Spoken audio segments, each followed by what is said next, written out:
Hiya! Welcome back again sa aking mini vlog SG Edition Part 2. Nakita ko rin sa inyo yung ginagawa namin sa day 2 and pag-uusapan na rin natin kung ano yung mga prepare kong mga documents para sa flight na ito or sa travel na ito, and kung kaya pa sa oras is yung mga immigration Q&A portion naman. Paalala lang din na base lang to sa aking experience, so para to sa mga hindi pa nakapag-try mag-travel abroad, lalo na sa Singapore. So eto ipapop up ko sa screen itong mga primary documents na kailangan meron ka talaga kung magta-travel ka sa Singapore. First is ang i-travel. Of course, 3 days before the flight mo siyang i-prepare. You will present it in the Immigration PH. SG Arrival Card, 2 days before the flight. You will also present it in the SG Immigration. And of course, your passport and your ticket. Ito naman ang mga supporting documents na kailangan yung i-prepare in case hahanapan kayo. So in my case, prepare ko talaga yung SOA ko, yung birth certificate ko, and since married na ako, pati yung marriage contract is dinala ko na lang din. Again guys, hindi to required, pero prepare ko to in case hahanapan ako. Now kung ikaw naman ay self-employed or freelancer, mahalaga din na may dala kang supporting documents,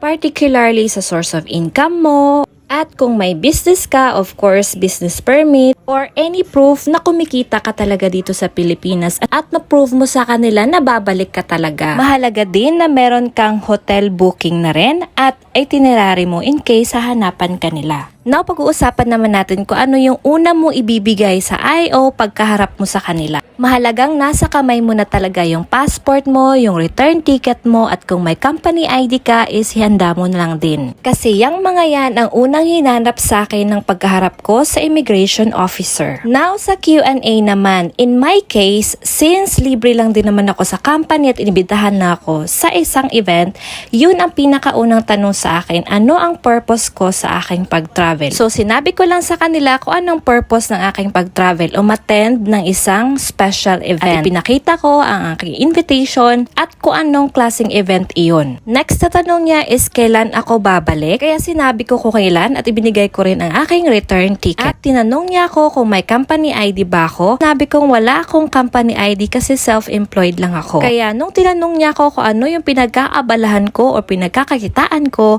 sinabi ko rin sa kanya kung ano yung talagang ginagawa ko. Kaya kung ikaw ay self-employed, gusto mong mag-travel, maging honest ka lang. Sabihin mo lang sa kanila kung ano yung ginagawa mo at pinagkakakitaan mo at magpakita ka lang ng proof sa mga pinagkakakitaan mo. Kung kunwaring business, magpapakita ka ng business permit or kahit anong papers or documents na magsusupport ng inyong mga sinasabi. At hihingan ka rin ng SOA. Pero in my case, hindi na ako hiningan kasi pinakita ko naman sa kanya lahat kung ano yung pinagkakakitaan ko, and may invitation na rin ako sa isang company. Kaya hindi na ako tinanong ng sobrang dami. Now sa case ng husband ko, since hindi naman siya invited sa event at sumunod lang siya sa akin, yun yung mga tinatanong sa kanya, SOA. At since freelancer siya, wala siyang company ID, tinanong din siya kung ano pinagkakaabalahan niya, business permit, pinakita niya, at marriage contract na rin naming dalawa. So case to case basis naman din kasi yon. Depende na lang kung ano yung sitwasyon mo. Either nilibre ka lang ng ate mo, kuya mo, nanay mo para mag-travel, ibang case na rin yon. Basta importante,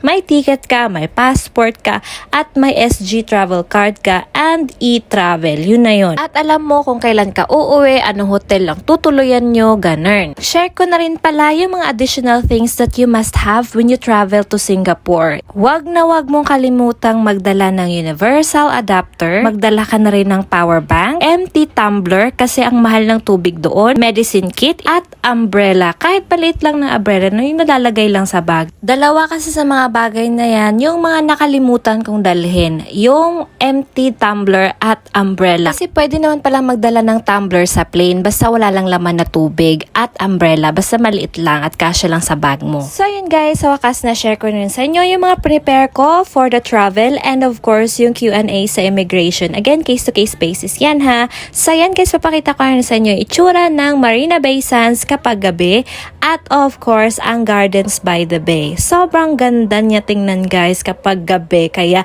puntahan nyo yan ng gabi din. Mas ma-appreciate nyo talaga yung place. So sa next video guys, i-share ko sa inyo yung experience ko sa paggagala ko sa ibang part ng Singapore, and of course yung mga nagastos ko. So ayan, like for part 3.